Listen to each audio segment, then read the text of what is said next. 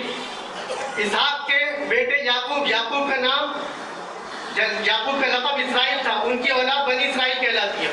اور حضرت اسماعیل علیہ السلام جو دوسری شاخ ہے، حضرت ابراہیم کے دوسرے بیٹے، بڑے بیٹے، ان سے جو اولاد چلتی ہے، جو نسل چلتی ہے، اس کو بنی اسماعیلی کہتے ہیں.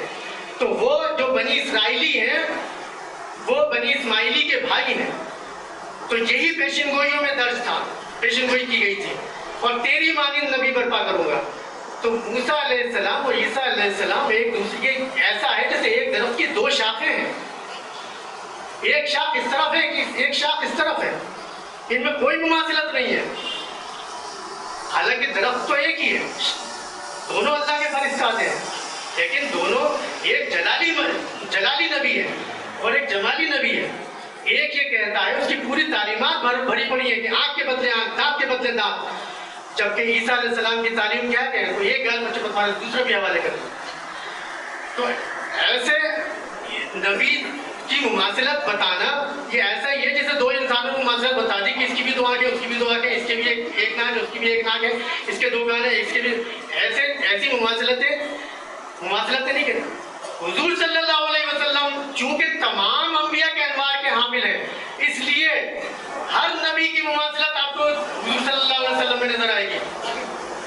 کوئی بھی نبی ہو، آدم سے لے کر عیسیٰ علیہ السلام تک، تمام انبیاء کی مماثلتیں آپ کو حضور صلی اللہ علیہ وسلم میں نظر آئیں گی. اور بالخصوص حضرت موسیٰ علیہ السلام کی مماثلت عیسیٰ علیہ السلام میں تھی. اسی وجہ سے پورے قرآن کریم میں صرف ایک ہی نبی ہے جس کا ذکر سب سے زیادہ قرآن کریم میں وہ حضرت موسیٰ علیہ السلام. کیونکہ اکثر معاملات میں حضرت موسیٰ علیہ السلام سے مماثلت پائی جاتی تھی آقا نامدار صلی اللہ علیہ وسلم.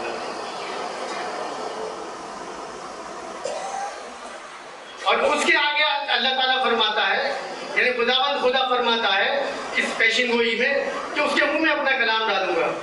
تو اقرأ باسم ربک الذی، حضور فرماتے ہیں مانا بقاری، لیکن اللہ اپنا کلام ڈال رہا ہے اور پورا قرآن اتر گیا.